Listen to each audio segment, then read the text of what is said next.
네, 시청자 여러분 안녕하십니까? 시청자분들이 가장 보고 싶어 하시는 분이죠. 우리 박세익 채슬리 투자자문 전무 대표님. 네, 그렇습니다. 최근에 창업을 하셨거든요. 그래서 전무이자 대표님이 되시겠습니다. 환영합니다. 전무님. 네. 반갑습니다. 네. 그 정정 하나 해드리면요. 예. 아직까지 투자 자문이라는 명칭을 못 씁니다. 그래요? 예, 네. 라이센스를 받아야 네네네. 되기 때문에요. 그래서 정식 명칭은 채슬리 자문 주식회사입니다. 채슬리 아직까지. 자문. 네. 네. 투자가 들어가면 안 되는군요. 네. 알겠습니다. 그래서 나중에 금융위원회로부터 네. 투자 자문 인가를 받게 되면 그때부터 투자 자문이라는 네. 이름을 쓸 수가 있습니다. 알겠습니다. 지금 준비하시고 있는 책도 조만간 나온다고 들었어요. 언제 예. 나옵니까? 새 원고 수정한 걸 오늘 새벽 4시 반에 네. 또 넘겨가지고요. 8월 중순 나올 것 같습니다. 단연 올해 최고의 베스트셀러가 되지 않을까 조심스럽게 예측해 봅니다. 네. 책 나중에 나오면 갖다 드리겠습니다. 네, 열심히 또 참고하겠습니다. 네. 자, 이제 본격적인 질문 가보겠습니다, 여러분. 지금 금리 얘기를 안 할 수가 없을 것 같은데요. 한국은행 이 총재께서도 언급을 하셨고 미국에서도 연일 경고장이 나오고 있습니다. 근데 금리가 상승하면 가치주가 오른다 이런 게 약간 속설처럼 되어 있죠. 그래서 일단 이 질문부터 가겠습니다. 이제 금리 오르는 국면에 진짜 가치주가 오르게 되나, 성장주는 좀 떨어지게 되나, 어떤 랠리가 시작이 되나 궁금합니다. 네. 우리가 항상 금리가 올라가면 왜 가치주가 강하고 최근에 이제 금리가 또 빠지니까 또 성장주가 또 올라오고 그죠? 네. 이제 메커니즘에 대해서 좀 이해를 하고 있어야 이제 앞으로 10년, 20년, 30년 동안에 주식을 하실 때 이럴 때는 가치 주고 이럴 때는 성장 주고 이런 이제 명확한 빠른 판단을 이제 내리실 수 있기 때문에 작년 같은 경우에는 금리가 0.5까지 미국 10년물 기준으로요 빠졌다가 지금 거의 1.7까지 올라오는 동안에 성장주랑 가치주랑 어떻게 보면 다 올라왔어요. 네. 그렇죠. 다 올라왔습니다. 물론 작년에 아직까지 코로나의 2차 팬데믹이 어느 정도 경제적 데미지를 줄지 모르는 상황에서는 작년 9월까지는 성장주 주도의 장이었었고요. 보니까 이번에 크게 영향을 안 주네? 예, 이런 걸 이제 사람들이 인식을 하면서 그 이후로 또 엄청난 이 재화에 대한 소비가 일어났잖아요.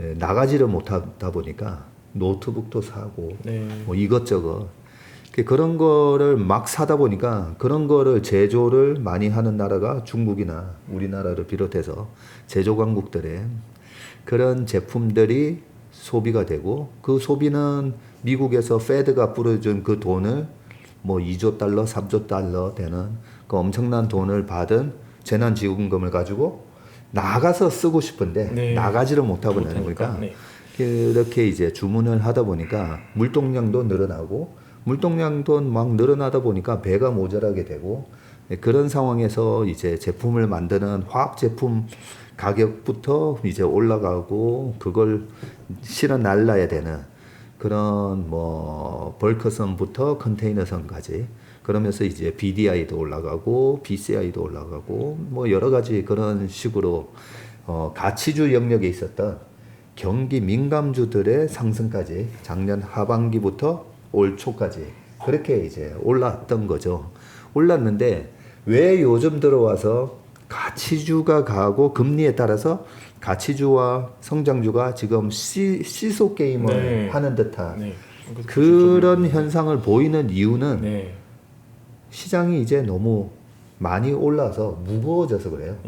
그 무거워진 게 예전에 제가 여기서 말씀드렸던 버핏 인덱스 같은 거 그런 식으로 따지면 경제 GDP 대비 엄청난 이제 주가 시가총액이 형성이 된 거죠.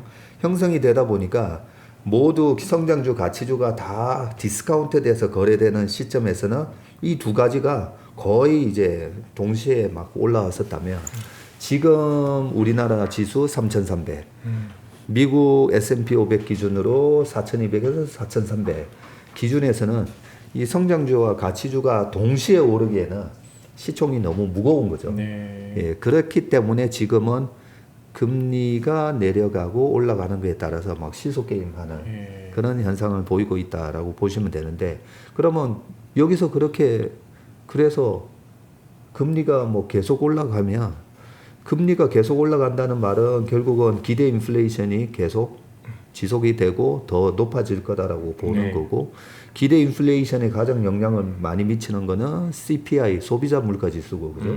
소비자 물가 지수에 또 가장 영향을 많이 미치는 그는 유가가 되겠고요. 유가는 뭐 최근에 그 뭐 70불까지 네. 넘어서면서 유가를 비롯해서 웬만한 그런 커머디티 가격이 다 올라가다 보니까 소비자 물가 지수가 오를 수밖에 없고, 거기에 이제 공급자 물가 지수인 PPI까지 영향을 뭐 미치는 그 현상까지도 나타나는데, 그렇게 계속 소비가 이루어지면서 이런 커머디티에 대한 수요가 계속 유지가 된다라고 생각하면 금리는 계속 오를 거거든요. 그래서 제가 최근에 미국 10년물 국제금리 동향을 굉장히 유심히 보고 있습니다. 네. 그 경제 예측은 저나 페드나 뭐 어떤 IMF, 월드뱅크의 경제 전망 자료 제가 다 소용없다 했잖아요. 10년물 국채 금리가 제일 잘 가르쳐 줍니다. 모든 걸 이제 총합된 네. 지표인가요? 그러면 우리가 금리 가지고 지난번에도 왔을 때 이게 2%냐 뭐 가면 금리 때문에 시장이 망가지지 않느냐 뭐 이런 얘기를 했다가 의외로 1.5까지 또 빠져버리잖아요. 맞아요. 그죠? 네. 그런 현상이 2010년, 11년도에도 뭐 비슷한 현상이 일어나긴 했었는데, 그래서 10년물 국채 금리의 동향을 보면 지금과 같은 이런 핫한 물가 상승과 커머디티 가격 상승이 이제 좀 꺾이겠구나라는 힌트를 얻어요, 제가. 그러면 이게 돈이 많이 풀렸으니까 당연히 인플레이션이 계속 이렇게 작용하는 거 아니냐라고 또 요즘 다들 그렇게 생각하잖아요. 네. 그렇기 때문에 인플레이션, 돈이 많이 풀린 이 유동성과 그 다음에 투자 센티멘트에 가장 영향을 많이 받는 자산이 비트코인이라고 보거든요. 네. 그래서 저는 이제 10년물 국제금리와 유동성에 가장 영향을 많이 받는 비트코인을 예의주시하면서 보고 있었는데, 네. 아시다시피 비트코인 7만 불에서 3만 불 깨졌다가 3만 5천 불. 맞아요. 그렇죠. 유동성에 약간 유동성과 이 어떤 꿈에 대한 센티멘트가 뭔가 꺾였잖아요. 네. 그래서 우리가 뭐 예측을 할 필요가 없습니다. 시장이 주는 그런 메시지를 잘 이제 해석을 하면 되는데, 그렇게 보면 최근에 이제 금리가 꺾이고 이게 커머디티 가격이 화학 제품 가격, 철광석 가격, 이런 유가나 이런 것들이 여기서 뭐 90불, 100불 치닫지는 않겠구나라는 좀 생각을 하게 되고요.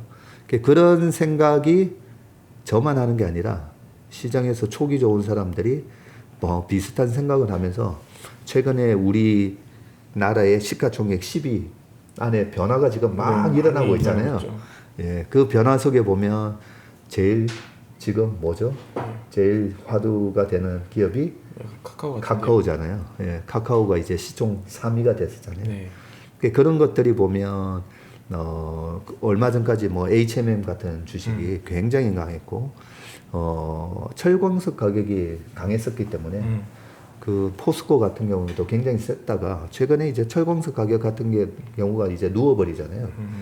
그런 속에서 지금 다시 플랫폼 기업이라든지 그런 고성장주로 이렇게 매기가 옮겨가는 그런 모습들이 보면 이런 금리와 물가와 이런 것들이 총체적으로 다 해석을 하면서 시장이 빠르게 이제 반영을 하고 있다라는 그런 느낌을 받습니다. 그래서 뭐 지금 이 상황에서는 아까 비트코인이라든지 그런 가격이 뭐 절반으로 꺾어진 상황에서 철광석 가격이라든지 이런 것도 약간 주춤하는 상황에서 또 하나가 지금까지는 재난지원금을 받아서 개인들이 노트북도 사고 홈디포 주가가 되게 많이 올라갔었잖아요. 그럴까요? 네, 홈디포 주가 같은 게 많이 올라갔던 게 집에 있는 걸 막 이렇게 집에서 답답하니까 집 안에 있는 거 막 고치렸던 거죠.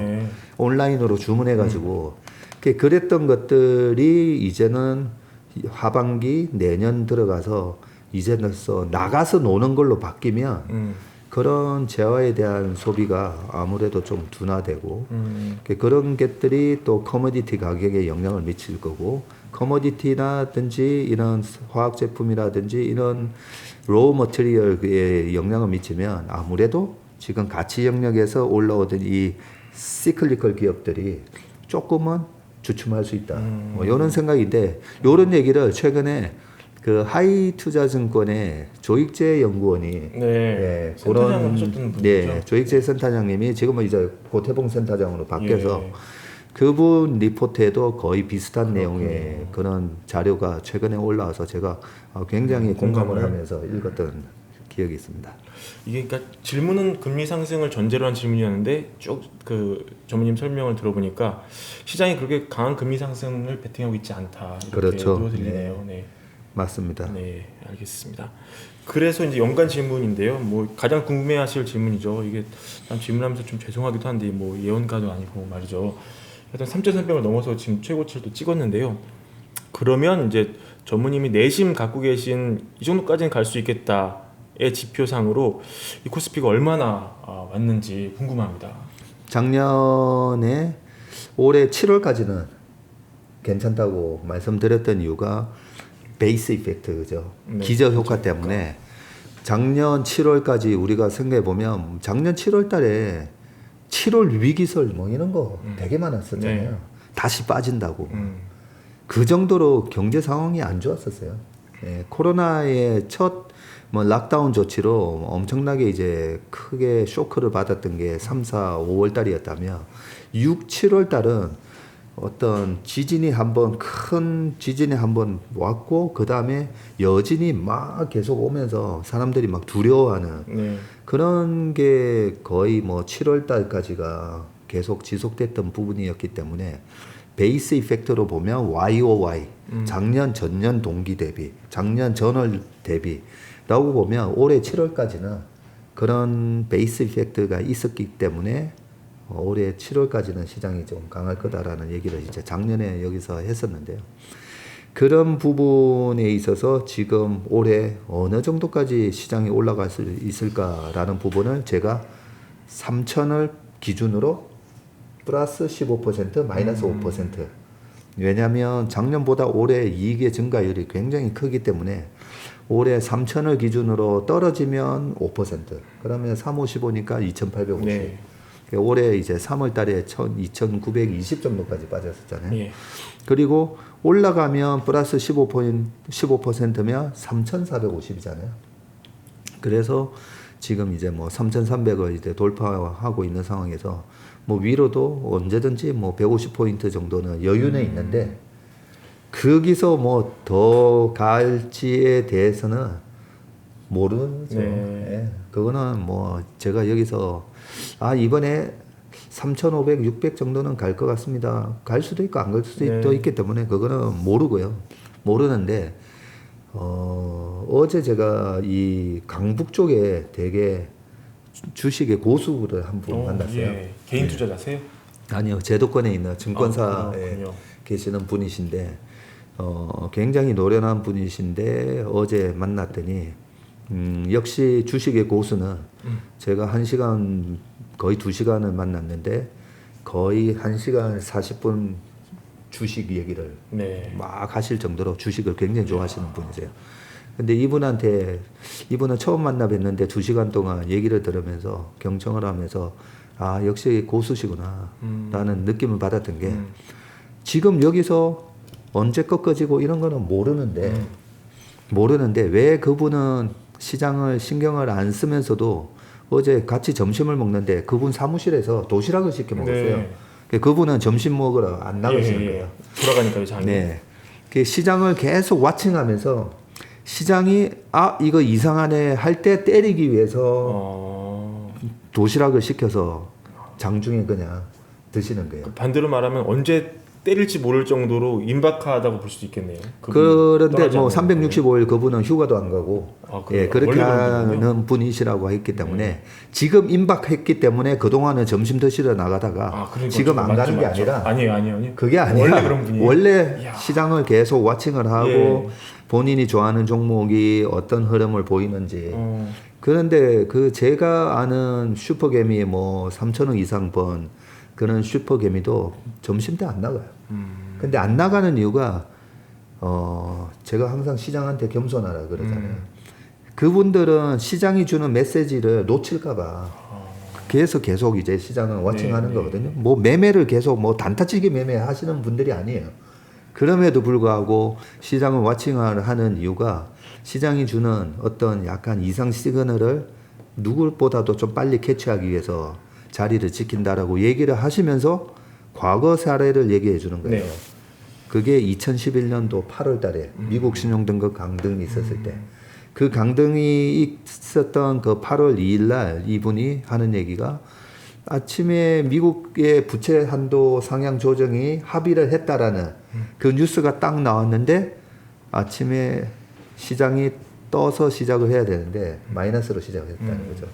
마이너스로 시작하고 이 시장의 하락폭이 점심시간이 됐는데도 반등이 안 들어오고 계속 질질질질 흘러내려가는 걸 보면서 그 첫날 하락에 주식을 다 때렸다고 그러더라고요. 그분도 이제 고객 자산을 운영하는 분이라서 몇천억 정도를 운영하시는 분인데 그날 첫날에 다 때렸다는 얘기를 하세요. 그래서 제가 이 말씀을 드리는 이유가 시장이 이제 3,300에서 이게 3,400이 갈지 3,600이 갈지는 우리가 그걸 예단을 하면 지금은 제가 작년에는 자신감을 가지시라고 3,000은 가는 장이니까 2,200이 됐던 뭐 1,800이 됐던 2,400이 됐던 3,000이 가는 장이니까 그래서 자신감을 갖고 우리가 주식을 좀 꾹 쥐고 가자는 의미로 말씀을 드렸는데 지금 이 지수대에서는 언제든지 이런 고수들은 시장에서 이상 시그널이 나오면 때리고 나온다는 거죠.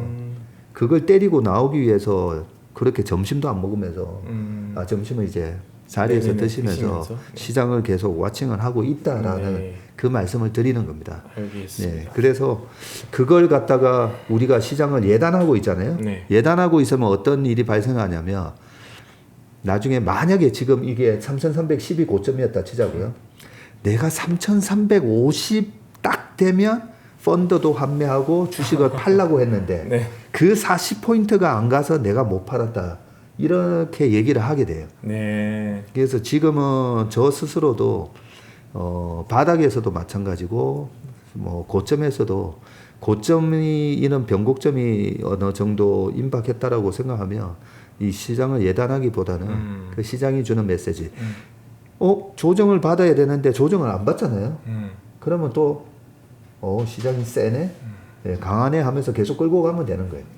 끌고 가면 되는데 이번에 만약에 비트코인도 7만에서 당장 그 뭐 1억에서 1억 2천 갈 거다라고 얘기가 많았었잖아요.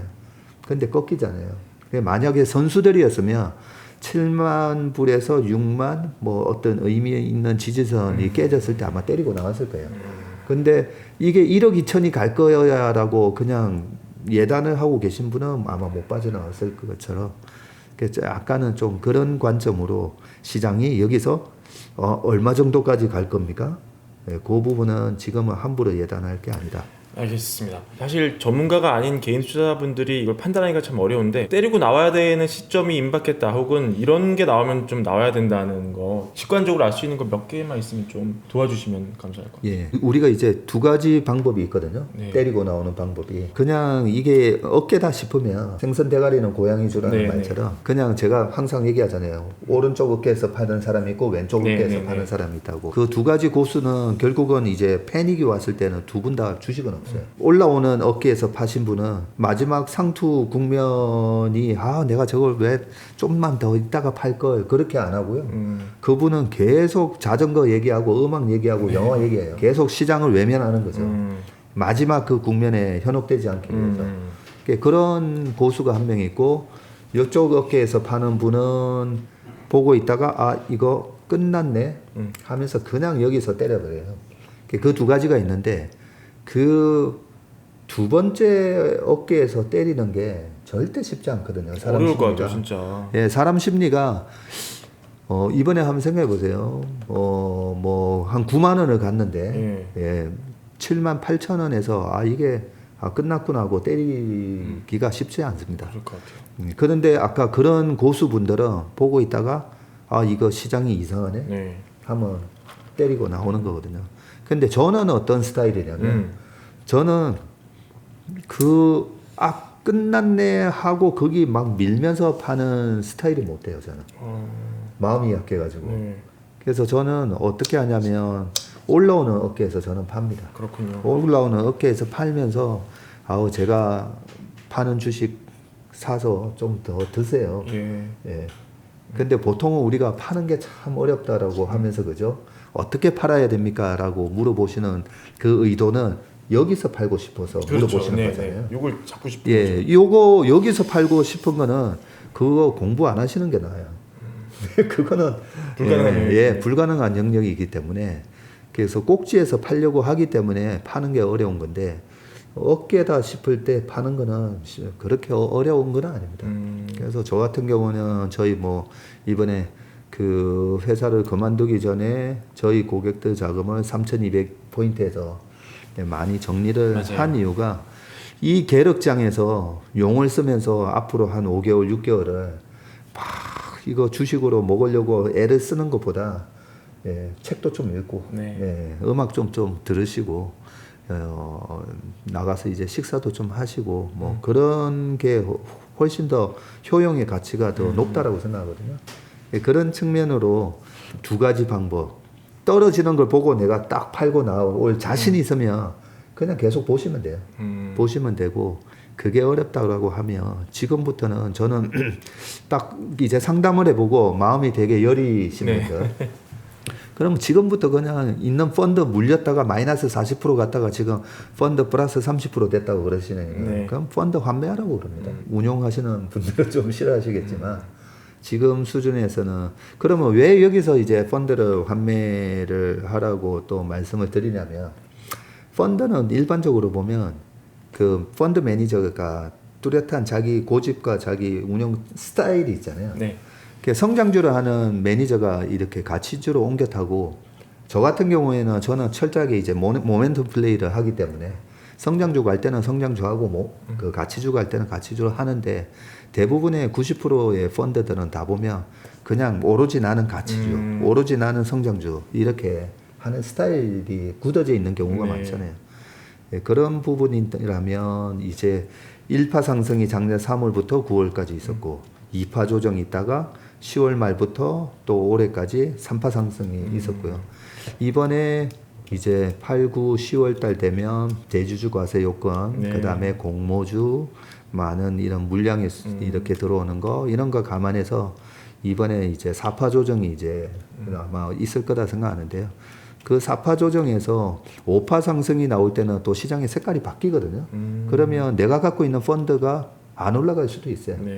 그런 차원에서 이제 조금 현금 비중을 계속 여기서는 좀 늘려놓으시는 게 나을 것 같다. 그냥 단계적으로 기계적으로. 이제 주제를 좀 바꿔가지고요. 이제 여름휴가 시즌이 왔습니다, 전무님. 이제 7월인데요. 과거 같으면 이제 여행을 가는 시즌이죠. 근데 이제 여전히 여행을 아직 못 가게 됐습니다. 또 변이 바이러스 나와가지고 난리인데 예전부터 이제 컨택 기업 중요성을 강조하셨는데 이게 또 바이러스가 사멸이 안 되고 계속 이 변신하면서 활기를 치고 있단 말이죠. 최근에 그래서 요 견해를 좀 바꾸셨는지 좀 더 뒤로 투자해라 아니면 투자하지 마라 궁금합니다. 아니요, 전혀 바뀐 건 없고요. 주식의 비중을 줄이더라도 이런 컨택 기업들은 그냥 눈 감고 내년 한 5월까지는 그냥 가져가라고 제가 말씀드립니다. 지금도 저희 고객분들이 전화 와서 이렇게 물어보시면 그거는 이제 발목 지나서 이제 지금 무릎 정도 와 있는데 그거는 어깨도 아니고요. 무릎 정도 와 있기 때문에 그냥 가만히 지고 가세요라고 말씀드리고 아까 그 조익재 센터장님의 그 자료에도 보면 이제 재화 소비에서 이제 서비스 소비로 이제 넘어가요. 이제 실제로 그렇잖아요.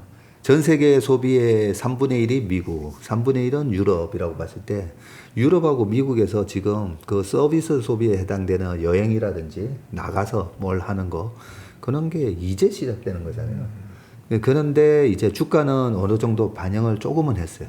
뭐 바닥 대비해서 뭐 한 50%도 올라오고 한 80%도 올라왔는데 네.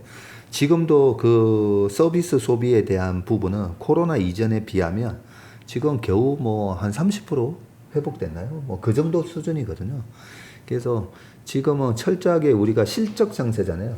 그래서 실적이 나올 걸 미리 우리가 예상을 해서 지금 길목 지키기를 하면서 가야 되는데 그런 컨택 기업들의 실적은 올 하반기 우리가 한 6개월로 이제 반기로 끊어서 보면 네. 올 하반기가 이제 본격적으로 턴어라운드 되겠죠. 그리고 내년 상반기, 내년 하반기, 내후년 상반기까지 이 서비스 소비가 굉장히 그 성장률이 고성장을 보이면서 늘어날 거기 때문에 그래서 컨택 기업들에 대한 부분은 저는 그냥 홀딩인데 여기 우리가 이제 운용의 묘를 이제 말씀을 드리면 제가 시장에 변곡점이 임박을 했을 때는 항상 저는 이제 현금화를 시키잖아요.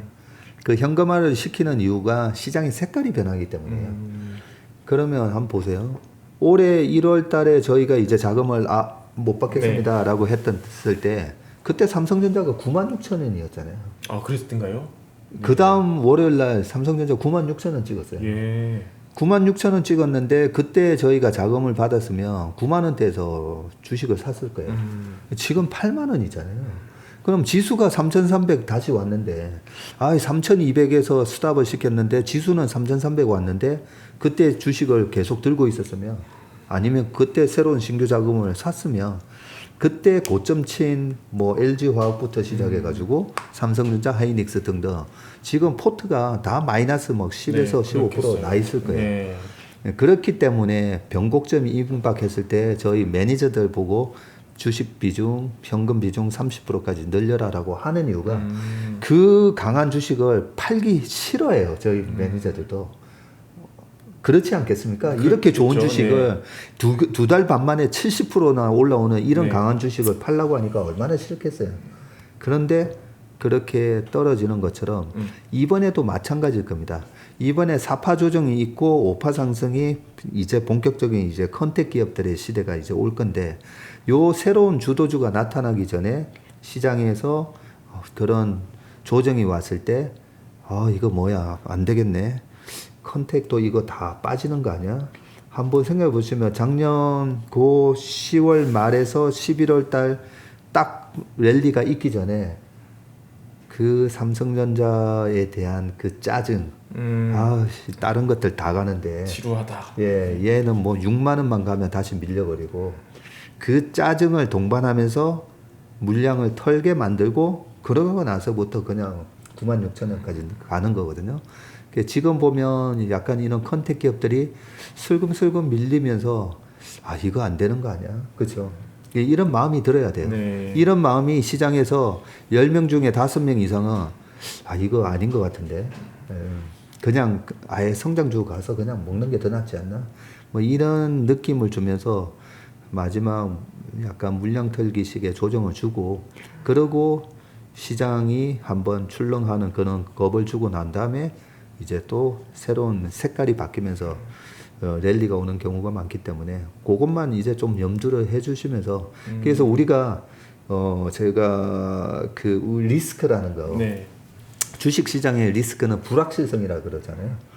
우리가 지나가는데 그 골목을 지나면 옆에 불독을 키우는 집이 있고 그 집을 지나가면 뭐가 있고 알면 리스크가 아니잖아요. 근데 우리가 모르고 갑자기 그 앞을 지나가다가 개가 확 뛰쳐나오면 그게 무서운 것처럼 이런 현상이 있을 거다라는 걸 미리 좀 이렇게 상상을 해 놓으시면 훨씬 더 조금 홀딩해서 가져가시기가 좀 아마 편하시지 않을까 싶습니다. 알겠습니다. 이제 드리는 질문 약간 좀 중급 이상 분들을 위한 질문인데요. 이 모멘텀 투자를 약간 쇼텀으로 하시는 분들, 주도주를 찾아서 이렇게 옮겨 다니시지 않겠어요, 보통? 네. 근데 이 주도주가 뭐 이렇게 며칠 단위로 옷을 갈아입기도 하고요.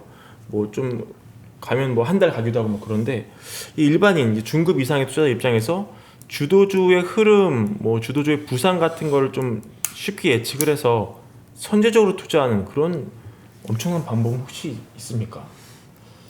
제 책에 이번에 주도주 투자법 제가 좀 질문 거의 참고를 했습니다. 그걸 알고 진짜 질문을 하신 것 같은데요. 목차가 있었거든요. 예. 우리가 투자를 하실 때 그 분야의 1등 기업만 매매를 잘해도 되거든요. 그러면 반도체 하면 그냥 삼성전자 하이닉스, 화장품 하면 아모레퍼시픽, LG생활건강. 네. 예, 그래 탑티어를 말씀드리는 겁니다. 그리고 케미칼 하면 롯데케미칼, LG화학 뭐 그런 식으로. 그리고 2차 전지하면 SDI, LG화학. 이전에는 SK이노베이션까지. 뭐 이렇게 좀 돼 있는데 시장과 산업의 어떤 패러다임 변화에 따라서 보통은 미국 기업은 주도주가 항상 보면 이런 경기 사이클에 의해서 움직이는 주식보다는 네. 미국은 항상 기술 혁신 기업이거죠. 예, 새로운 그 생산성을 과격하게 올릴 수 있는 시장을 그런 만들어버린. 예 그런 혁신 기업을 만들어내는 시장이 미국 시장이라 보시면 되고 그런 기업들은 우리가 보통 10년을 들고 가야 되는 거죠. 예, 10년을 들고 가야 되는 거고 미국의 이제 제조 경쟁력이 많이 이제 아시아로 넘어오다 보니까 그런 아까 제하 소비에 따른 경기 사이클이 오면 그거는 이제 중국이나 우리나라나 일본, 독일 그런 제조 기업들이 이제 그런 짧은 사이클에 의해서 1년 반에서 2년 정도 시장을 주도하게 되거든요. 네. 그 두 가지를 매매를 다 잘했던 사람이 사실 피터 린치예요. 네. 예. 아까 말씀드렸듯이 보통 펀드 매니저들이 무조건 성장주지 주식은 성장주 하는 거지 하다 보면 성장주가 가다가 이제는 경기가 돌아서면서 이 경기 민감주들이 가는 이 1년 반 사이에 성장주가 못 가면서 뭐 예를 들어서 최근에 이제 바이오 같은 게 못 갔었잖아요. 네. 예, 그러면 상당히 이제 고통스러워지거든요. 그런 부분 때문에 우리가 주도주는 크게 혁신 기업하고 그 다음에 이렇게 시클리컬 기업 이 두 가지에서 우리가 고른다고 생각하시면 네. 돼요. 그러면 혁신 기업은 뻔하잖아요.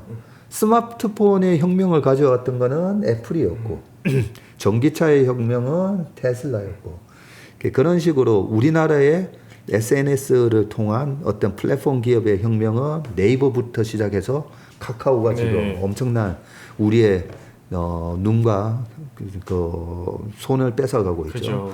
그러면서 광고 시장부터 시작해가지고 전자상거래를 완전히 다 장악하는 그런 흐름 속에서 그런 기업들은 보통 보면 주도주의 역할을 이 장이 끝날 때까지 간다고 보시면 돼요. 그래서 카카오는 이번에 이 장이 끝날 때까지 가는 기업으로 아마 저는 생각을 하고 네. 있는데 그런 식으로 매매를 하셔야 되고 시클리컬은 아까 10년물 국채금리 같은 걸 잘 예. 보시면서 이제 경기가 턴어라운드 하는 것 같은데 했을 때 들어가서 근데 시클리컬 기업은 매매하는 방법이 예. 고퍼에 사서 저퍼에 파는 그렇죠. 그게 그냥 정답이라고 생각하시면 돼요. 네. 그래서 그 시클리컬 반도체도 사이클 기업이잖아요. 네. 반도체가 2018년 3Q에 실적이 제일 많이 나왔었을 때 그때 하이닉스의 PER이 3배였어요. 네. 아니 PER이 3배니까 7배, 10배 그동안에 10년 동안에 하이닉스의 평균 PER 10배 곱해가지고 아니 이익이 20조 나오니까 10배 곱하면 200조는 가야 된다 라고 했다가 고점에서 못 팔고 다 빠지는 거거든요. 예.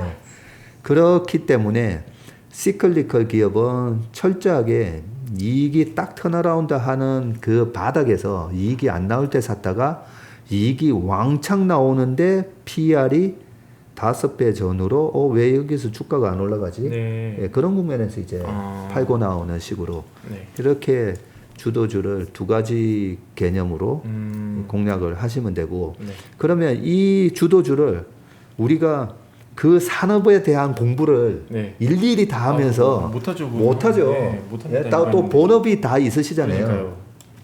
본업이 저희처럼 주식이 본업인 저희도 그걸 다 못해요. 그래서 저희는 아침마다 항상 미국 52주 신고가, 중국 52주 신고가, 한국의 52주 신고가를 항상 아침에 발표를 하게 합니다. 네. 근데 요즘은 제가 이제 회사가 지금 이제 인테리어 공사가 이제 끝나가지고요. 오늘 PC 설치하고 네. 가구 들어가고 해서 예. 이제 내일 다음 주부터 이제 저희가 본격적으로 저희 직원들 7명에서 이제 아침부터 회의를 하게 됐거든요. 그래서 52주 신고가랑 막 이런 걸 팔로우업이 안 되니까 막 되게 답답한 거예요. 그래서 저 개인적으로 이제 막 오늘 체크하면서 오기는 왔었는데 그래서 주도주를 발굴하는 방법은 항상 52주 신고가를 잘 보라고 제가 누누이 여러 번 맞아요. 말씀드리잖아요. 그러면 최근에 52주 신고가 난 기업들 이렇게 보시면 되게 지금도 막 나오고 있습니다. 지금도. 뭐가 나오니까 요새. 예, 지금도 잘 보시면 네. 예, 52주 신고가를 딱딱딱 내면서 나오는 기업들이 있으니까요. 네. 그런 것들을 이제 좀 잘 체크해 보시고 근데 보통은 이 52주 신고가에서 다 주식을 팔게 돼 있어요. 그동안에 많이 올랐네. 너무 지겨워하면서 52주라는 1년 동안 물려 있었던 사람들이 지난 1년 전에 물려 있었던 사람들이 52주 신고가가 날 때 막 팔거든요. 그 파는 물량에 거래가 이제 터지면서 정고점을 이제 돌파하는 모멘텀이 나오는데 보통은 바닥 대비 50에서 한 70% 올랐기 때문에 지금은 너무 많이 올라간 거 아니야 하면서 주식을 팔게 되는데 실제로 선수들은 이 52주 신고가 나는 이때가 본격적으로 이제 3파 상승이 시작된다고 보면 되거든요. 그때 이제 주식을 많이 사기 때문에 52주 신고가를 내는데 반드시 거래를 왕창 동반하면서 신고가를 뚫을 때 그런 주식들을 사는 버릇을 한번 해보세요. 그런 주식을 사는 게 무서운데요. 그런 주식을 한 주나 10주씩 사는 버릇을 하다 보면 주식은 이렇게 하는 거구나. 좀 아시게 될 겁니다. 계속 예언의 영역을 건드려 좀 죄송한데 이제 여름은 뭐 조금 그렇다 치고 찬바람 불고 이제 뭐 좀 서늘해질 때 다시 이제 전무님 말씀하신 5파 상승의 어떤 기운이 느껴질 때 그쯤에 이 전설을 쓸 주도주 이런 거는 혹시 촉이 오는 게 있으세요? 아니요, 전혀 없고요. 작년 8, 9, 10월 달에 이제 조정을 받을 때 조정을 받잖아요. 그리고 과연 그 트럼프랑 바이든의 대선이 끝나고 그리고 대주주 과세 요건이 10억에서 3억이 되는 걸 다시 10억으로 그냥 연기를 해주면서 불확실성이 큰 두 개가 끝나면서 11월 달부터 랠리가 올 건데 이 랠리가 반도체로 올지는 몰랐어요. 모르고 시장을 와칭하고 있다가 우리가 올해 작년 하반기부터 올해 뭐 반도체가 좋아진다는 얘기는 뭐 다 알고 있잖아요. 네. 다 알고 있는데 그게 진짜 그렇게 되는지에 대한 부분은 스팟 가격이 올라가면서 가르쳐 준 거예요. 그 반도체 지수에 해당되는 게 막 17,000이었다가 3만까지 2달 반 만에 올라오면서 하이닉스, 마이크론 테크놀로지, 삼성전자 다 그렇게 70% 이상 올랐던 거거든요. 그런 거기 때문에 제가 좋아하는 건 이제 조정장에서 안 빠지고 잘 버티는 그런 주식을 보면서 저는 힌트를 얻는다고 했잖아요. 그래서 이번에 8, 9, 10월 달 되면 또 대주주 과세 요건 때문에 또 이제 시장이 그렇죠. 제일 뭐 저는 걱정되는 달은 10월 달인데요. 그 10월 전까지 조정을 받는 모습에서 어떤 주식들이 강한지 제가 그때 되면 또 우리 매부리 TV 올 거잖아요. 아마도 오시겠죠. 네. 오실 거죠? 네, 네. 올 거니까 그때 제가 혹시나 이번에는 이건 것 같은데 라고 감이 오면 그때 말씀드리도록 알겠습니다. 하겠습니다. 지금 이제 거의 초겨울에 시장을 예측하는 건 불가능한 얘기죠, 사실은. 주도주보다는 지금은 그렇게 그러면 대주주 과세 요건 때문에 약간 좀 저는 이제 신중하고 좀 조심해야 된다는 입장이잖아요. 네. 그렇다면 여기서는 지금 여기서 7월달, 8월, 9월, 10월달에 여기서 먹으려고 덤비는 매매는 어떤 경우냐면 골프가 18홀이 있잖아요. 네. 그 골프 18홀에 보면 핸디캡이 다 있다 했잖아요. 그렇죠. 그 18홀에 대한 난이도가 다 있잖아요. 핸디캡 1번 홀은 선수들도 거기서는 맞아요. 파를 목표로 하는 거고 핸디캡 17, 18에서는 선수들은 거기서 이제 버디를 노리잖아요. 버디 해야죠. 그러면 10번 올해 10월까지는 그렇게 조심을 해야 되는 장이라면 8, 9, 10월이 근데 여기서 뭐 주도주를 찾겠다고 그거는 버디를 하겠다는 거잖아요. 그죠. 그래서 여기서는 버디를 하는 전략이 아니라 지키는 예, 수비를 하는 전략으로 가야 되는데 그 수비를 하는 전략으로 말씀을 드리면 고배당 주식을 예, 담아 놓는 게 저는 낫다 이렇게 생각하고 있습니다. 네, 알겠습니다. 자, 이 많은 분들이 이렇게 박세익 전무님의 고품격 이 방송도 참고를 하시지만 이 증권 방송을 또 많이 보시면서 매매를 실제로 하시더라고요. 이분들이 이제 저도 이제 가끔 보면 이렇게 보통 안내를 해주십니다. 기술적으로 뭐 얼마 이상이면 뭐 파시고 뭐 얼마 손절 라인 잡아서 이렇게 쭉 선을 막 긋더라고 이렇게 해가지고 네. 요거 밑으로 오면 손절하십시오. 이렇게 보통 매매를 지도하시거든요. 네. 어떻게 생각하십니까, 저는? 그렇게 해서 돈 버는 분도 계시긴 계시는데 그렇게 버시면 지금 워런 버핏보다 이제 더 부자가 돼 있으셔야 되는데 좋은 방법은 아닙니다, 사실. 그분들은 그렇게 해야지 이제 안내하기가 쉬우니까 그렇게 안내를 하는 네. 거예요. 얼마 전에 이제 6월 달부터 한 10월 달까지는 좀 쉬세요라고 해서 이제 현금 비중도 많이 만들어 드리고 했는데 저희 고객분 중에 한 분이 그런 거에 이제 가입하셔가지고 네. 돈을 내면서 그런 매매를 하고 계시더라고요. 예. 그래서 제가 되게 리딩방 이런 거죠? 예, 제가 되게 야단을 쳤어요. 저희 고객이지만 제가 좀 화를 내면서 야단을 좀 쳤는데 그렇게 해서 돈을 벌기가 쉽지가 않고요. 그렇게 해서 돈을 버는 거는 작년부터 올해까지 장이 좋았기 때문에 그렇게 단타치기를 했던 중기적으로 가져갔던 돈을 벌 수가 있었던 거고요. 그런 매매가 실질적으로는 이제 이런 장에서 과연 돈을 제대로 버는지는 사실 좀 잘 모르겠습니다. 그거는 그 우리가 뭐 워런 버핏 존경하고 피터 린치 존경한다고 하고 여러 가지 존경하는 대가들이 많잖아요. 네.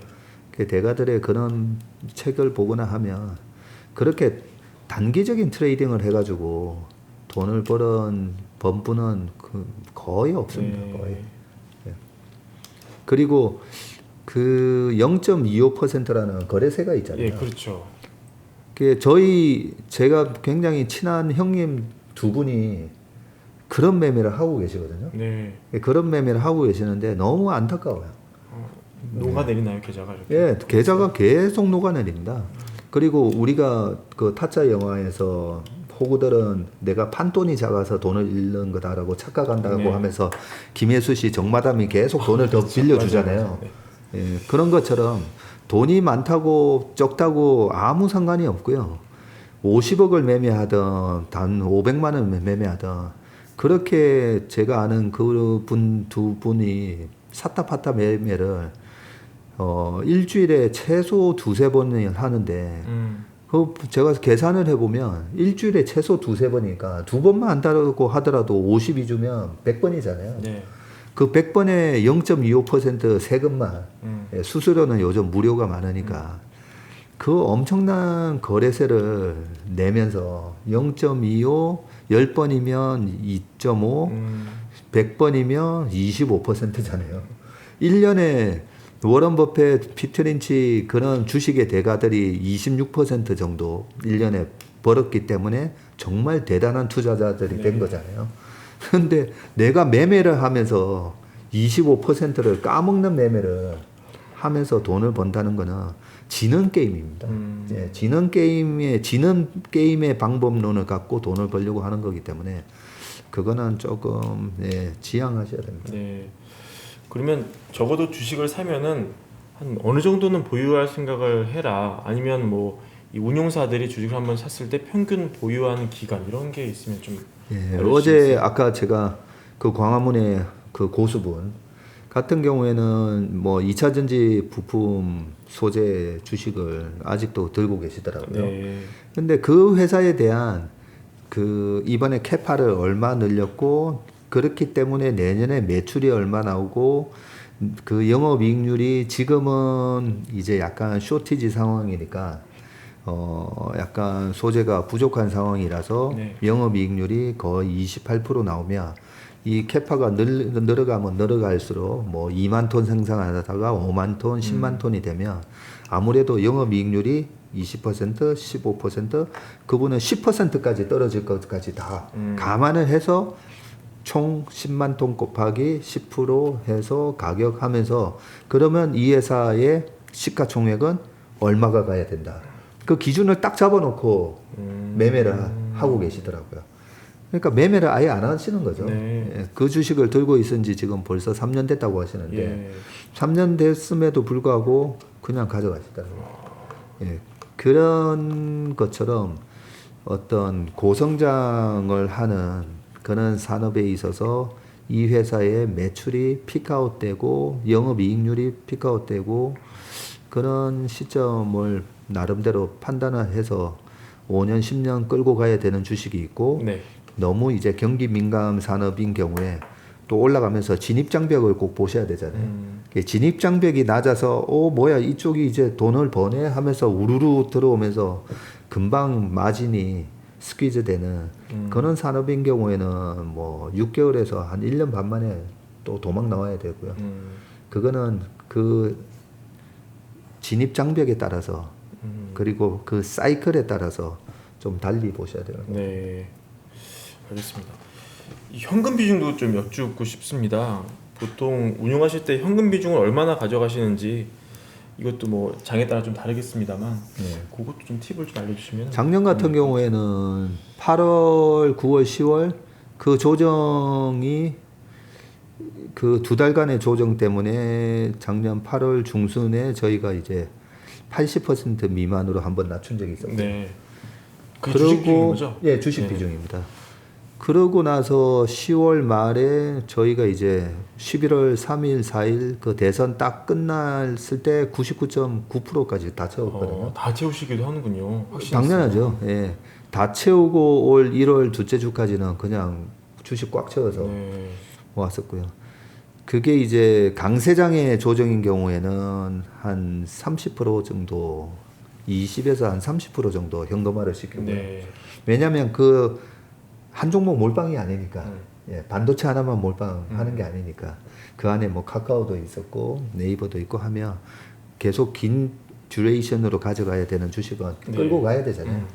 그런 끌고 가야 되는 주식 같은 경우에는 들고 가다 보니까 7, 80% 정도 주식은 담고 있고 이제 현금을 만들어 놨다가 근데 현금은 왜 만들어 놓는지는 이제 설명을 드렸었는데 색깔이 바뀌기 때문에 그러면 이번에 1월 중순에도 삼성전자, 하이닉스, LG화학 이런 것들을 팔아놨기 때문에 이제 뭐지? 중소형주인가? 아니면 이제 컨택인가? 했을 때 그 있는 현금으로 살 수가 있는데 9만 얼마에 샀던 주식을 8만 얼마 가는데 이쪽 섹터가 강하니까 이걸 손절을 때리면서 이쪽으로 옮겨 타는 게 그게 절대 쉽지는 않거든요. 네.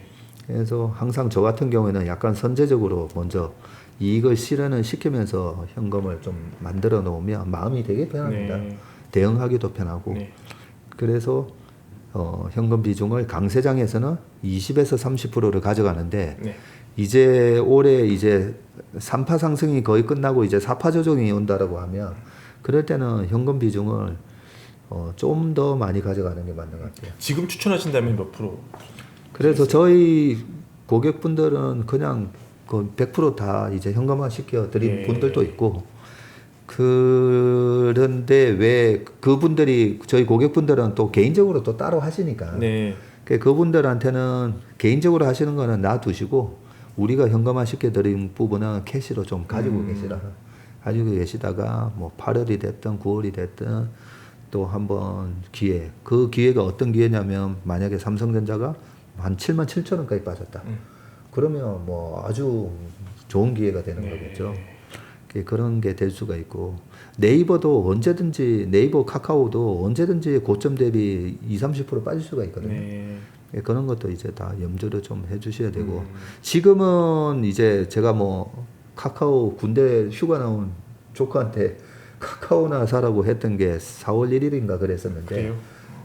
거의 80% 올랐어요. 75%에서 한 80% 올랐는데 그 삼성전자 하이닉스가 이 2달 반 만에 70에서 80% 오르고 조정을 받았잖아요. 네. 그럼 이렇게 단기간에 기업의 가치는 고성장을 하고 있는데 주가가 너무 올랐잖아요. 그럴 경우에는 뭐 또 일부 현금화를 좀 시켜놔도 저는 괜찮다고 봅니다. 그리고 이제 카카오는 뭐 말 나온 김에 그냥 카카오 네. 이제 좀 쭉 말씀을 드리면 지금은 카카오의 자회사들이 상장이 또 되잖아요. 네, 네. 안 그래도 질문 드리려고 했는데 그렇죠. 그냥 그냥 될것 쭉 같아요. 이어서 말씀드리면 작년에 SK의 자회사로 SK 바이오팜부터 네, 많이 했죠 이것저것. 뭐 한 3개 정도 상장을 할 때마다 와 SK 자회사에 이런 게 있었어 하면서 가치가 부각되면서 그 무거운 SK가 쫙 올랐다가 상장되고 나니까 확 빠져버리잖아요. 그리고 또 새로운 거 상장하니까 와, 또 이런 게 있었어 하면서 올라가다가 또 빠져버리잖아요. 그러면 우리가 이게 이제 메커니즘을 말씀드리면 네. 30조라는 이제 시총이 있었다고 치자고요. SK가. 그런데 그 안에 있는 자회사의 가치가 다 녹아져 있는 네, 거잖아요. 네. 그런데 얘네들이 빠져나오면서 이제 시가총액이 11조가 튀어나오고 또 튀어나오면서 또 10조가 튀어나오고 그러면 아니 얘네들이 100% 자회사로 있을 때도 30조였는데 얘네들이 튀어나왔는데 얘도 30조 그대로고 10조 10조 하면 50조가 돼버리잖아요. 그러면 시장이 그렇게 비효율적인가 좀 이상하잖아요. 그래서 카카오 같은 경우가 지금 저렇게 강할 수가 있는 경우에는 이유는 저희가 이제 운영하면서 계속 카카오를 좀 좋게 봤던 이유 중에 네. 카카오 뱅크 하나만 하더라도 카카오 뱅크가 한 10조 정도 하지 않을까 했다가 계속 카카오 뱅크가 이익을 지금 잘 내거든요. 네. 막 이익을 막 내기 시작을 하니까 그러면 이게 20조짜리인가? KB 신한금융지주가 24조, 21조 이 정도 하거든요. 그런데 이게 20조짜리인지 30조짜리인지 40조짜리인지 이게 갈수록 막 야, 도대체 이 가치가 얼마지? 그리고 밑에 있는 그 100개 자회사들의 그 가치가 도대체 얼마인 거지? 그런 부분들이 이제 인식이 되면서 이제 카카오의 시총이 지금 70조가 넘어갔는데 그 70조가 넘어간 카카오에는 분명히 카카오뱅크랑 카카오 모빌리티부터 시작해가지고 쫙 녹아져 있어요. 녹아 있는 거죠. 네. 그 중에 제일 큰 게 카카오뱅크인 거죠. 근데 이 카카오뱅크가 지금 장외 가격이 10만 원인데 지금 공모 가격이 한 3만 5천 원. 만약에 해서 나왔을 때 툭 나오면 그러면 3만 5천 원 기준으로 한 18조 정도 시총인데 이게 지금 장외 가격으로 10만 원이 돼버리면 네. 곱하기 3하면 55조 정도 돼요. 네. 55조면 지금 카카오의 시총이 71조인데 55조가 하나 툭 튀어나오는 거죠.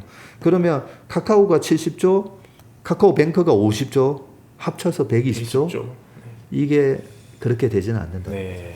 그러면 어떻게 되냐면 카카오의 시총이 이제 떨어지겠죠. 그런 걸 감안을 생각해 보면 뭐 8월 1일 정도 상장이 되는 걸로 지금 돼 있다면 카카오 같은 경우는 이렇게 시프트를 잘 하셔야 됩니다. 가지고 계신 주식을 우리가 또 LG화학 같은 경우에는 LG 에너지 솔루션이 또 상장을 그렇죠. 앞두고 있고 그죠? 네. 그 LG화학하고 롯데케미칼하고 공통 분모로 가지고 있는 그런 순수 케미칼의 네. 가치 한 10조 정도의 케미칼의 가치에 2차 전지의 가치 그다음에 LG생명과학 옛날에 흡수 합병됐던 바이오의 가치 얼마 그러면 LG 에너지 솔루션의 가치는 지금 이 안에 한 45조에서 50조로 녹아져 있는데 얘가 툭 튀어나오면서 종합선물 세트에서 이제 따로 하면 시가총액이 LG 에너지 솔루션이 50조에서 한 70조 예, 정도 가면 LG 에너지 솔루션이 70조로 하면서 LG 화학도 그대로 70조로 유지하면 말이 안 되는 말이 거예요. 안 된다. 예. 이런 논리로 이게 굉장히 반복되는 일인데도 실제로는 펀드 매니저들도 네. 이걸 둘 다 이렇게 시총이 유지될 거다라고 생각하고 있다가 기존에 가지고 있는 주식이 이제 빠지면서 크게 낭패를 보는 경우가 굉장히 많거든요. 그런 부분을 좀 생각하셔서 카카오 같은 거는 잘 매매를 좀 하시기 바라겠습니다. 알겠습니다. 자, 이제 또 주제를 또 바꿔 보겠습니다, 전무님. 이것도 사실은 전무님 책 목차에서 하나 아이디어를 받은 건데요. 투자 심리입니다, 전무님. 이런 부분이 있어서 호기심이 생겨서 질문을 드립니다. 인문학을 알아야 주식을 잘 할 수 있다. 이런 문구가 있더라고요. 궁금합니다. 책 나오면 얘기해야 되는데 맛배기만 보여주세요. 맛배기. 너무 하신 거 아니에요? 책 나오기 전에 이거 뺄까요 그러면? 아니요. 네. 맛배기. 네, 맛배기, 맛배기.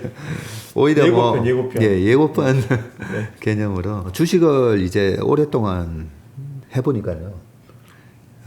이제는 주식 뒤에 주가 그래프를 본다든지 했을 때 보면 우리가 재무제표를 보면 굉장히 정적이잖아요. 네. 정적인데 어떻게 주가를 보면 막 30% 빠졌다가 또 올라갔다가 최근에 SK 이노베이션 보세요. 33만 원 갔다가 20만 원이 깨졌다가 지금 다시 29만 원 와요. 네. 그 사이에 SK 이노베이션의 기업의 가치가 그렇게 막 왔다 갔다 했을까? 네. 안 그렇잖아요. 그런데 이렇게 주가에 이 엄청난 변동성은 도대체 왜 나타나는 걸까? 그 변동성이 나타나는 거는 다 사람 속에 내재되어 있는 이 동물적 본능 때문에 나타나는 현상이거든요. 왜냐하면 주식을 갖다가 누가 매매를 따로 하는 게 아니라 다 사람이 매매하잖아요. 그래서 자세히 이제 쳐다보다 보니까 주가 뒤에 그 주가의 변동성 뒤에 보이는 이제 사람의 여러 가지 그런 내면이 보이더라고요. 그리고 우리가 비싼 주식을 매매할 때랑 아니면 시가총액 큰 1등 기업을 매매하는 거랑 그다음에 시가총액 뭐 300억에서 500억짜리 어떤 동전주를 매매하는 거랑 그 동전주를 매매하는 사람과 시가총액 1등을 매매하는 사람은 다른 사람이잖아요. 예. 다른 영역의 사람이기 때문에 또 이 동전주 뒤에 이렇게 매매를 하고 있는 사람은 또 이래 성질이 달라요. 예, 성질이 다른 사람들이 매매를 하고 있구나 네, 이런 게 막 보이거든요. 그래서 그런 것들을 이제 보다 보니까 철학이 되게 재밌어지더라고요. 네. 요즘은 이제 신문을 볼 때 어떤 철학에 관련된 그런 어떤 칼럼 보는 게 되게 재밌어지고 그렇군요. 그걸 이제 주가로 이제 적용을 해보면 상당히 이제 비슷한 그런 부분들이 많아서 이번에 책에 그런 부분은 좀 많이 담아놨습니다. 그걸 보시면 주식이라는 게 우리가 최근에 그동안 수많은 이 경제 유튜브를 통해서 우리가 공부를 많이 했잖아요. 기업의 가치 분석은 어떻게 해야 되고 금리가 올라가면 어떻게 해야 되고 성장주 가치주 이제는 굉장히 많이 아시게 됐는데 그럼에도 불구하고 이런 걸 다 알고 있었던 그동안의 펀드 매니저나 증권사에 오랫동안 근무하셨던 분이나 주식을 오래 하셨던 분들이 왜 그렇게 주식으로 돈을 못 벌었을까? 그런 부분들이 보면 그 나의 내면, 그 다음에 이 시장에 참가하고 있는 대중들의 그런 여러 가지 인간적인 그런 본능, 동물적 본능 그런 것 때문에 돈을 못 벌게 되구나라는 걸 많이 느꼈습니다. 그렇군요. 네. 탈자의 그 뭐 화투는 마음으로 치는 거나 뭐 그런 네. 거네요, 그죠? 네, 맞습니다. 네, 그런 게 이제 책에 이제 우리가 볼 수 있는 거죠. 그죠? 예, 맞습니다. 네. 이 다음 질문도 사실은 책에 나오는 내용이에요. 그래서 이걸 어떻게 할지 좀 고민인데 공포지수, 빅스랑 뭐 하이드 스프레드 등등을 중요하게 생각하시고 이런 지표를 하여튼 가장 중요하게 생각하신다 이런 내용이 또 담겨 있어서 이것도 질문을 담아봤는데 이건 좀 어떻게 할까요? 좀? 아니요, 요것도 한번 해볼까요? 예, 괜찮습니다. 질문이. 네. 그 공포지수가 굉장히 유용해요. 그래서 작년 같은 경우에 그 엄청난 공포지수가 거의 12년 만에 온 거의 비슷한 공포지수가 나왔었잖아요. 네. 그 빅스라는 Volatility Index라고 하는 그 Fear Index라고 우리가 부르잖아요. 그 빅스 인덱스가 과거 2008년 10월 달에 리만 사태가 딱 터지고 나서 그게 거의 뭐 80을 뚫었던 그 지수가 이번에도 81을 기록하면서 거의 똑같은 공포치를 보여줬었거든요. 네. 그러면 저는 어떤 느낌을 받냐면 우리가 영화를 봤을 때 막 감동을 하고 드라마를 봤을 때 막 슬프고 막 이랬을 때 슬픔이 막 극에 달했을 때 그게 이제 어느 정도 인간이 느끼는 슬픔의 그 어떤 한계치가 뭐 80이라면 그게 뭐 더 막 고통스럽게 더 막 슬프고 막 이런 부분이 하여튼 최대 극단적인 네. 그게 있잖아요. 네. 그래서 이걸 갖다가 주식시장이 참 대단한 게 어떻게 이렇게 이게 변동성을 통해서 만들어낸 지표거든요. 그 픽스 인덱스라고 하는 부분이 있어서 인간의 고통을 어떻게 측정을 요즘 이제 막 들어갈 때마다 온도 재듯이 네. 그렇게 잰 게 아니고요. 그 픽스 인덱스 어떻게 만드는지 아세요? 그 메커니즘 제가 모릅니다. 예. 그 발러틸리티 말 그대로 변동성인데 우리가 코스피라든지 그 코스피 지수 선물이 있고 그죠? 거기 옵션이 있잖아요. 네, 네. 그 옵션의 가격을 결정하는 거는 그 변동성이 되게 중요하거든요. 그 변동성에 의해서 옵션의 가격이 이제 예를 들면 지금 지수가 3,300이잖아요. 이건 좀 어렵더라도 네. 알아두시면 좋습니다. 네. 아, 오늘 굉장히 이거 고급편 그러니까요. 고급편 내용이 나오게 되는데 재무관리 시간. 이거 책에도 없는 내용인데요. 아, 그래요? 예, 재무관리에서도 나오지만 이게 픽스 인덱스랑 어떻게 이게 우리가 주식을 하는데 적용이 되는지 그거 아마 설명해 놓은 책은 없을 네. 건데요. 3,300이라는 우리 코스피의 지수가 변동성이 빵이라고 생각해 보자고요. 네. 그럼 3,300으로 그냥 쭉 가면 그렇죠. 뭐 투자할 이유가 없는 거죠. 그렇죠. 네. 근데 이게 이제 그 EPS 증가율에 의해서 올해 내년에 한 10%씩 이익이 증가한다 하면 변동성이 빵이고 EPS 증가율이 10%라고 하면 이 10% 기울기로 올라갈 거잖아요. 그렇죠. 다 10%. 예, 그냥 이렇게 가겠죠. 네. 뭐 이렇게 갈 건데 이 변동성이라는 게 존재하잖아요. 인간의 이 동물적 본능 때문에 여러 가지 또 수급적인 요인 때문에 그러면 이 변동성이라는 게 아래 위로 움직일 변동성이 50%다 아니면 그래서 제가 올해 시장을 마이너스 5% 플러스 15% 이렇게 생각하는 이유가 그동안의 코스피의 변동성을 저는 오랫동안 봐왔기 때문에 그런 말씀을 드린 건데 그렇게 코스피의 변동성이 플러스 마이너스 10%라고 치자고요. 플러스 마이너스 10%. 그러면 3,300에서 플러스 10%면 3,630. 네. 그죠? 그러면 3,700을 터치해야 돈을 벌 수 있는 옵션이 있다고 치자고요. 근데 변동성은 10%예요. 그러면 3,700을 가야 돈을 벌 수 있는 그 옵션은 안 팔려야 되는 거죠. 네. 예. 그런 거를 이제 역산을 해서 시장의 옵션은 가격도 시장이 다 알아서 계산해서 옵션의 가격이 매겨지거든요. 네.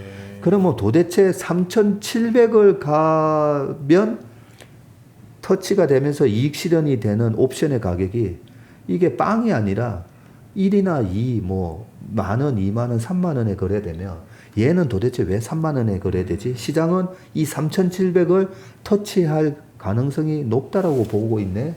라고 해서 역산을 해서 그렇게 해서 옵션의 이 코스피의 변동성을 역산을 해서 계산을 하는 걸 그걸 intrinsic volatility라고 해서 내재 변동성이라고 그래요. 그 내재 변동성을 옵션의 가격을 역산을 해서 뽑아내면 지금 변동성이 이렇게까지도 갈 수 있다라고 시장을 생각하는 거네 라는 건데 조금 어려우시겠지만 그러면 올라갈 때 상승장은 꼭 산악 열차처럼 척척척척척척척척 이렇게 올라가는 경우가 많고 떨어질 때는 작년 2020년 2, 3월처럼 그냥 한 달 만에 그냥 박살. 1987년 10월 달에 블랙 먼데이 때도 한 달 만에 그냥 마이너스 35%. 2008년대도 마찬가지잖아요. 이게 급락장에 변동성이 커지거든요. 그러니까 실제로 떨어질 때 굉장히 변동성이 큰 거죠. 그래서 S&P 500이 마이너스 35%가 떨어진 게 실질적으로 트럼프가 당선되고 2016년부터 2020년 1월까지 올려놨던 이 오랜 기간 동안 착착착착 올라놨던 게 그냥 한 달 만에 다 박살이 났던 거예요. 네. 변동성이 엄청 커지는 거죠. 그랬을 때 이 변동성의 크기를 그 빅스 인덱스가 지금은 80이다, 지금은 30이다, 지금은 40이다라고 이제 나타내 주는데 그 빅스 인덱스를 갖다가 10년, 20년치를 쭉 보다 보면요. 10년마다 오는 아주 큰 위기 때 80을 찍게 되고 중간중간에 오는 그리스 사태부터 시작해가지고 좀 짧은 그런 조정이 있잖아요. 무서운데 네. 2년마다 오는 그래도 지수가 한 15% 이상 빠지는 그럴 때는 빅스 인덱스가 30을 뚫으면 그때가 매수 찬스가 돼요. 예. 그렇기 때문에 저는 이 빅스 인덱스를 굉장히 저는 활용을 잘합니다. 활용을 잘해서 이번에 어떤 조정이 예상된다라고 했을 때 이 빅스 인덱스가 30 정도까지를 가는 걸 기다리고 있다가 30을 딱 터치하면 네. 그때 되면 어떤 일이 발생하냐면 그 미국의 여러 가지 이런 헤지 펀드들 있잖아요. 헤지 펀드들의 리스크 관리를 하는 툴 중에 빅스 인덱스가 30을 탁 터치하는 순간 네. 이게 큰 위기가 올 수도 있으니까 주식 다 팔아 이런 프로그래밍이 돼 있는 경우가 많아요. 그래서 오히려 30을 딱 터치했을 때 막 이런 프로그램 투매 같은 게 막 기계적으로 막 던지는 기계적으로 네. 예 그게 이제 헤지 펀드의 저는 알고리즘인 걸 아니까 오히려 그때 이제 뭐 어우 땡큐 하면서 막 사거든요.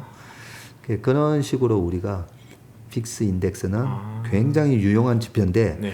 빅스 인덱스는 80을 갖다가 강세장일 때는 변동성이 아까 착착착착착 이렇게 올라가는 장이기 때문에 빅스 지수가 거의 18 뭐 요렇게 12, 10 뭐 요렇게까지 쭉 쳐져요.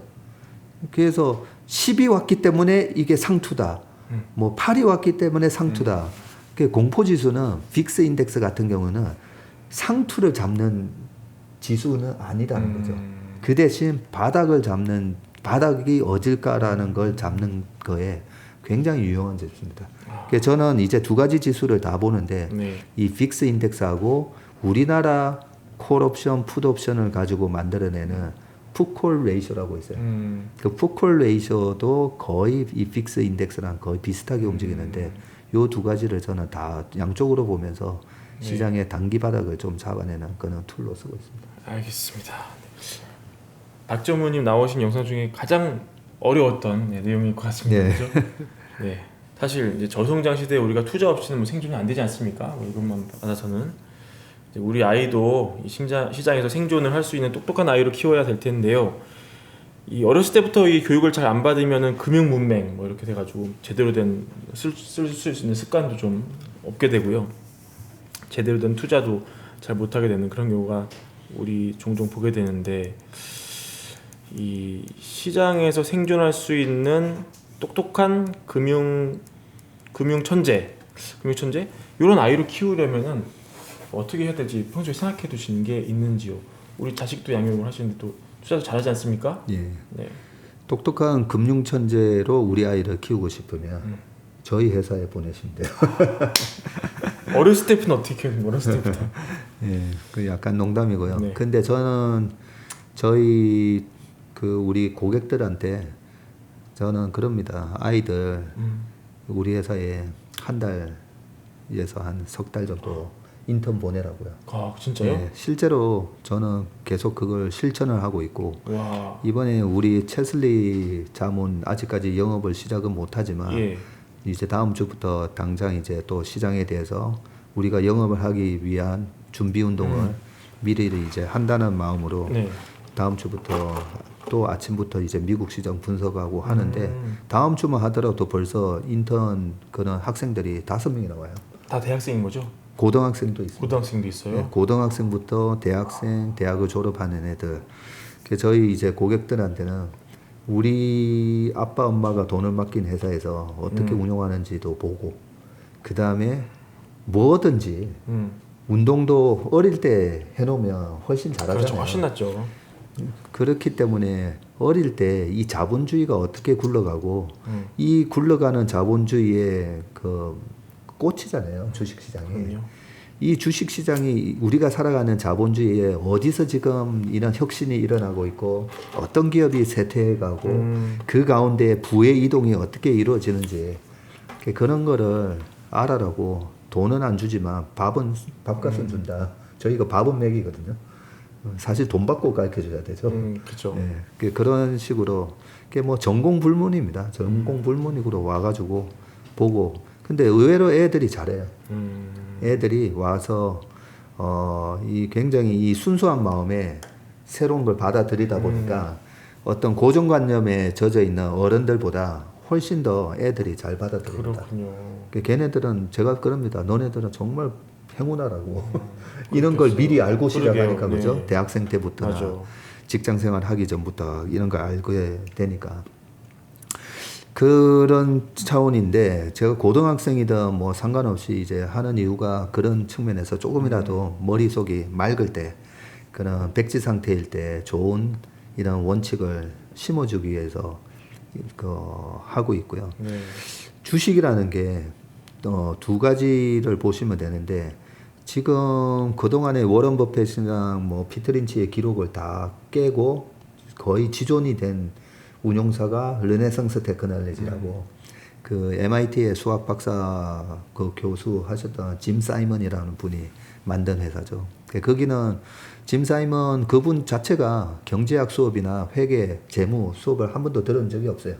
그냥 수학적 논리로 어떤 이런 여러 가지 코릴레이션이라든지 상관관계라든지 이런 것들을 여러 가지 해서 그 어마어마한 기록적인 그런 수익률을 만들어냈고요. 또 한쪽에는 샤킬 오닐 있잖아요. 샤킬 오닐 그 공룡센터 마이클 조단 시대 때부터 해서 LA 레이커스에서도 있었고 저기 마이애미 쪽에서도 있었죠. 샤키로니 투자로 성공했어요? 네, 샤킬 오닐이 지금 이래 검색해 보시면 굉장한 투자가가 됐어요. 그래요? 네. 제가 영화 배우라는 건 알았지만 투자는 처음인데요. 그러면 샤킬 오닐이 얼마나 이 주식이라든지 금융에 대한 공부를 교육을 받았겠습니까, 그죠? 네. 그 샤키로니 사실 박사학위는 받았습니다. 그 명예전당 할 때 예. 자기가 박사학위 받았다고 막 이렇게 열심히 살았다고 얘기를 하더라고요. 그렇군요. 네, 교육학 박사였어요, 근데. 그것도 교육학 박사예요. 네. 근데 대단한 이제 사업 그 투자가로 그렇게 거론이 되는데 그래요? 그 샤킬 오닐이 한 얘기가 뭐냐면 네. 내가 제프 베이조스 아마존 창업자가 그런 얘기를 한 걸 내가 들은 적이 있다는 거죠. 제프 베이조스는 내가 투자 의사 결정을 할 때 이 기술이 이 비즈니스가 우리 사람들의 삶을 어떤 변화를 주는 기술인지 난 그거 보고 투자를 한다라는 얘기를 듣고 네. 그 다음부터 그걸 따라했대요, 그냥. 아, 진짜요? 예. 그게 이제 그 최근에 이제 그 아케고스라는 그런 패밀리 그 헤지 펀드 하다가 이번에 그 반대 매매 나가서 좀 안 좋게 되셨긴 했지만 우리나라에 빌황이라는 그런 분이 얘기하신 것도 비슷한 얘기를 하시는데 우리 삶을 윤택하게 만드는 기업. 우리 삶을 윤택하게 만드는 기업에 투자를 하면 된다는 거죠. 그러면 이게 절대 어려운 게 아니에요. 절대 어려운 게 아니고 단지 인간의 본능을 극복만 하면 돼요. 아우 내가 10,000원에 살려고 했는데 벌써 12,000원이네. 그러고 이제 30,000원 가고 50,000원 가고 160,000원 왔는데 내가 그때 12,000원에서 살려고 했는데 13,000원인 것 때문에 못 샀다.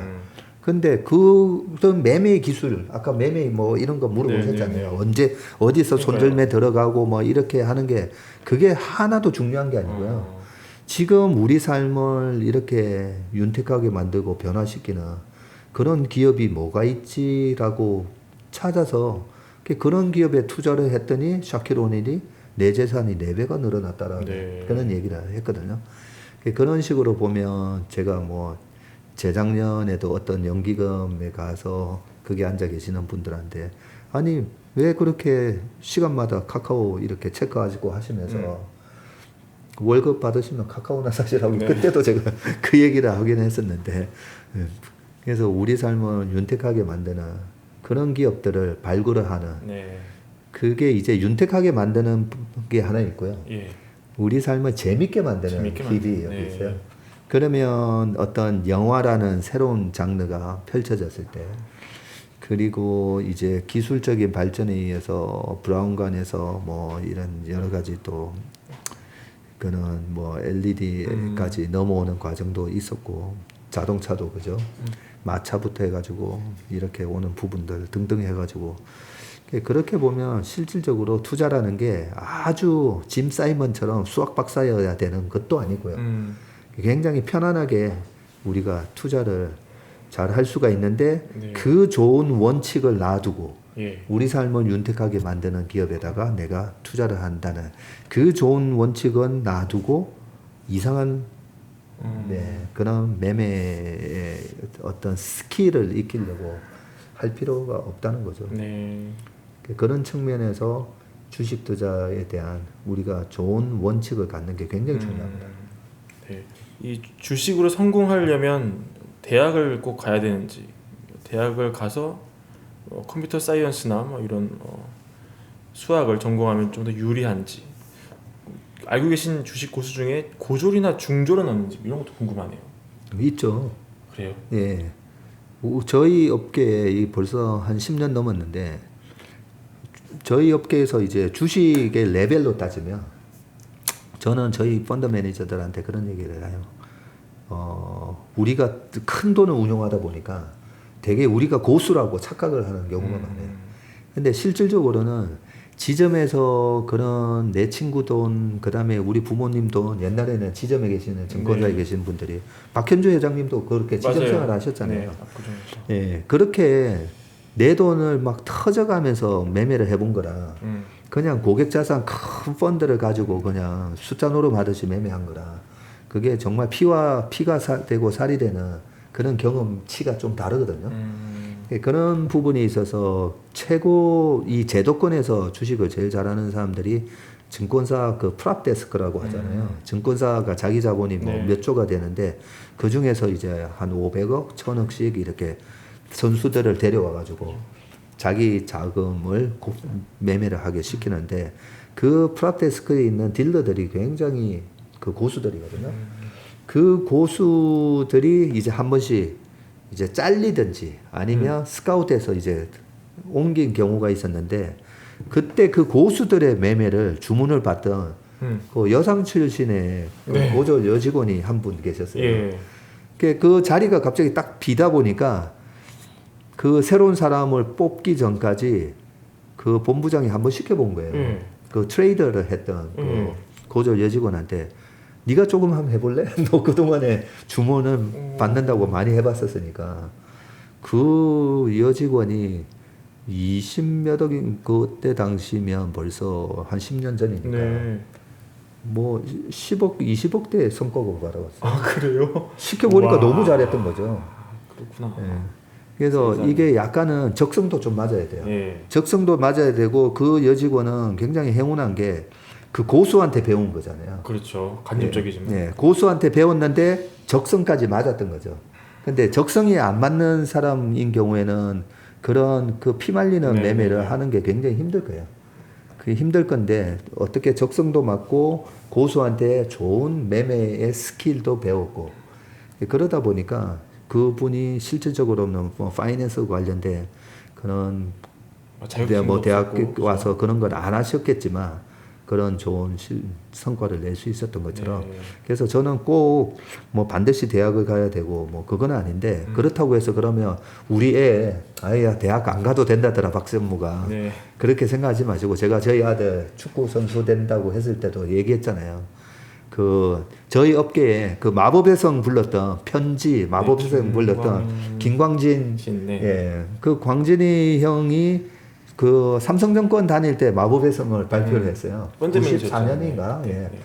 그러고 나서 이제 동부자산 이런 데서 이제 펀드 매니저 하고 바이오 펀드도 운용하고 하셨거든요. 그 저희 쪽 증권업계에 있으면서 그 주옥 같은 곡들을 70곡 이상 막 맞아요. 듣고 해서, 저는 그 형님 볼 때마다 진짜 천재 같아요. 그런데 저희 아들한테 이제 그 얘기를 했던 거죠. 이렇게 우리 사람에게는 두 가지를 동시에 할 수 있는 그런 능력이 있는데 스스로가 내 능력치를 이렇게 다운그레이드해서 다들 생각을 많이 해요. 보면 실제 자기 능력치보다. 네.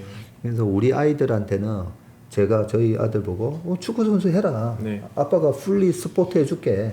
그래서 고2 때 축구 선수 된다고 했는데 고2, 고3 때 축구 거기 캠프에 넣어가지고요. 축구 클럽에 가입시켜가지고 리그 선수로 뛰었었잖아요.